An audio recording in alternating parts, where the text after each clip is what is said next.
Les élections municipales, c'est leur Coupe du Monde à eux. Eux, ce sont les journaux régionaux. L'expression n'est pas de moi, mais de Sandrine Thomas, la directrice des rédactions du groupe Centre France. Nous sommes à presque un mois des élections municipales qui auront lieu les 15 et 22 mars prochains. Et la presse quotidienne régionale est déjà dans les starting blocks pour couvrir ce scrutin local. Chacun y va de son dispositif pour attirer le lecteur et les lecteurs, informer, pour susciter, voire pour organiser des débats, en espérant aussi de bonnes ventes. Et pour en parler ce matin, nous sommes avec Stéphane Vernet. Bonjour. Bonjour. Vous êtes journaliste à Ouest France, c'est comme ça qu'on dit là-bas, directeur de la rédaction de Paris. Patrick Yankelevitch avec nous, bonjour.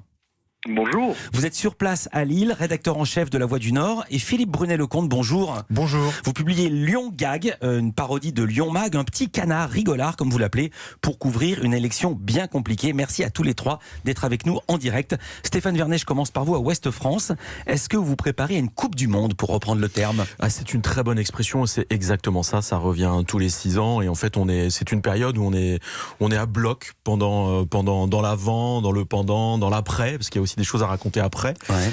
Et donc pour nous, c'est beaucoup de passion du métier, de passion aussi de nos lecteurs, qui sont aussi des électeurs, comme vous le disiez tout à l'heure. C'est des rencontres, de l'écoute, du partage, beaucoup, des débats, parce qu'on en organise partout dans nos rédactions, enfin dans nos villes, les villes où on est présent. Donc c'est très intense. On a compris que vous attendiez ça comme le magazine Vélo attend le Tour de France, mais est-ce que ça se ressent également sur les ventes ? Est-ce que les ventes montent quand on est en période préélectorale municipale ? Alors l'effet sur les ventes, il n'est pas forcément... En fait, c'est très variable, si vous voulez, parce que c'est comme les résultats sportifs, c'est comme le foot, par exemple. Allez-y. On parle de sport. Moi, c'est simple, quand j'étais petit, j'achetais le journal quand on avait gagné. Exactement. Je ne l'achetais pas quand on avait paumé. En fait, si vous voulez, par exemple, les résultats sportifs sur le foot, vous avez des ventes, un impact très fort sur les ventes quand il y a un enjeu très fort. C'est-à-dire, vous avez un club qui est menacé de descendre, ou qui joue son maintien, ou qui est en train de jouer une coupe, etc. Là, ça a un effet sur les matchs en jeu. Il y a toujours un effet. Pour les municipales, c'est la même chose, c'est-à-dire qu'il y a des endroits, il y a près de 35 000 communes, vous avez plein d'endroits où c'est... L'élection gagnée d'avance fait moins vendre du papier. Pas d'impact. Par contre, il y a des endroits où c'est âpre, il y a du débat, etc., il y a de la castagne, et là, il y a des enjeux forts, et là ça fonctionne. C'est quoi le dispositif de Ouest France ? C'est plus du numérique ou vous êtes davantage sur le terrain ? Les deux, mon capitaine, on est partout, en fait, c'est du print, c'est du numérique, on est très présent sur tous les supports. Le print, en fait, c'est des sujets locaux, c'est des enquêtes au long cours, des choses très thématiques sur les thèmes de vie quotidienne ou les choses très locales qui intéressent les lecteurs. Mais on a aussi des débats. Donc on est présent physiquement dans certains, on incarne cette campagne de manière très forte. Et sur le numérique, on utilise tous les produits, tous les services, beaucoup d'innovations. On fait des séries de podcasts qui marchent très bien, ville par ville. Donc avec des taux d'écoute très importants. On a une newsletter, par exemple.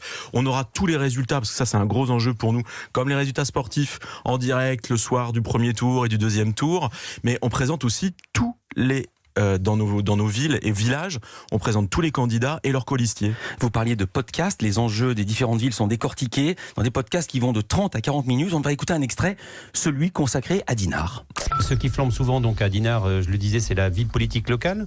Donc une ville qui a connu des sacrées personnalités, vous l'avez dit Yves-Marie, avec notamment l'ancien ministre Yvon Bourges, qui a longtemps dirigé la ville, avant de passer la main à un certain Marius Mallet, qui a été maire de 89 à 2010, avant de démissionner en cours de mandat et de passer la main à son épouse. Depuis, il est décédé. Donc Sylvie Mallet, qui a dirigé la ville, elle, de 2010 à 2014.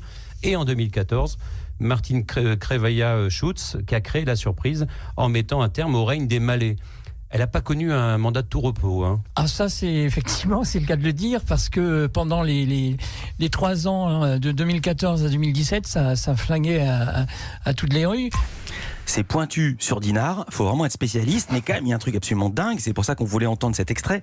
Stéphane Vernet, ce podcast sur Dinard a cumulé 4600 écoutes pour une ville de 10 000 habitants. Si on retire les enfants, ça veut dire quasiment tout le monde, ou une personne sur deux, a écouté ce podcast. C'est au-delà de vos espérances. Mais oui, mais c'est parce que typiquement à Dinard il y a match. C'est une ville très compliquée qui a un passé municipal extrêmement complexe, avec une maire qui est partie en cours de mandat, et les gens sont passionnés. En fait, la politique, contrairement à ce qu'on peut imaginer, la politique, en tout cas au niveau local, quand elle est incarnée et quand elle touche la vie quotidienne, elle passionne les gens. Patrick Yankelevitch, à La Voix du Nord, vous êtes d'accord avec ce que vient de dire Stéphane Vernet ? La politique, c'est passionnant. J'allais vous demander quel était vous-même à La Voix du Nord votre dispositif ? Alors, bon, il est un peu comparable à celui de Ouest France, sauf que nous, on fait pas de podcast, on n'est pas encore très avancé là-dessus. Mais en revanche, nous, on commence très très tôt les élections municipales. Alors, c'est pas compliqué hein, sur la politique locale. C'est soit vous décidez de vous laisser instrumentaliser, soit vous prenez les choses en main. Nous, on essaye de prendre les choses en main, effectivement. Donc, dès le mois de juillet, on a commencé une opération qui s'appelle le bilan des maires. Ouais. On a 1538 communes dans le Nord-Pas-de-Calais. Alors, de la plus petite, c'est Guincourt, 19 habitants, jusqu'à la plus grande, Lille, 230 000.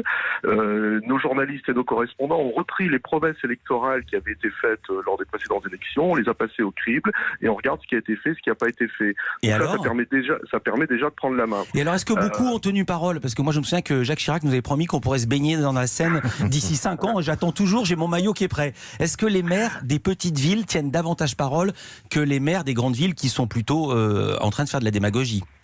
Alors, les petites communes, ce qui est compliqué, c'est qu'elles sont souvent dans des intercommunalités qui prennent les grosses décisions. Hein, donc, c'est pas toujours simple pour les petits maires. On sait bien, ils sont de plus en plus, les petits maires sont de plus en plus dépossédés finalement de leurs compétences.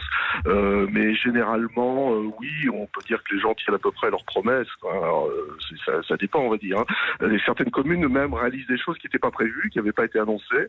Puis voilà, certaines choses sont plus compliquées à mettre en place. Mais globalement, c'est plutôt pas mal, mais pour nous c'est vraiment un gros dispositif, hein, parce que 1538 communes, faut les faire. Ouais. À Paris aussi, je signale qu'il y avait plein de sens interdits qui n'avaient pas été annoncés au moment des élections. On les a découverts après. Philippe Brunet-Lecomte, même chose. Vous êtes parodique, donc j'imagine que ce que le maire a promis et n'a pas tenu, c'est votre cam, comme on dit. Oui, surtout que c'est vraiment un sacré bordel, excusez-moi, à Lyon, au sens où il y a 4 candidats en marche. Oui, c'est vrai. Il y a le leader du Rassemblement national vient de la France insoumise, c'est-à-dire qu'il a démissionné de la France insoumise il y a 6 mois. Le candidat de la droite dite républicaine a jamais mis les pieds à Lyon. Il a fait 30 ans dans un mandat dans une petite ville du sud de la région Rhône-Alpes. Ouais. Donc il y a tout. Il y a tout. Et donc c'est assez drôle. C'est très violent. Parce qu'il y en a qui se sont trahis. Les deux plus proches de Gérard Collomb, le maire, se présentent contre lui. Enfin, c'est vraiment pour ça que moi, quand une petite bande de journalistes est venue me voir en me disant « aide-nous à faire ce canard », je me suis dit, mais vraiment, il y a de quoi faire. Et donc, nous, pas du tout sérieux, on essaye de tourner tout ça en dérision, de raconter les coulisses et de s'amuser, même si notre objectif, c'est pas de dire tous pourris, n'allez pas voter. Au contraire, il faut que tout le monde vote, mais il faut que tout le monde sache. D'accord. Et cette élection à Lyon fait également la joie de Nicolas Canteloup. Ça me fait plaisir de rester avec nous. On va parler de la suite des élections sur le terrain. Comment ça se passe pour la presse ?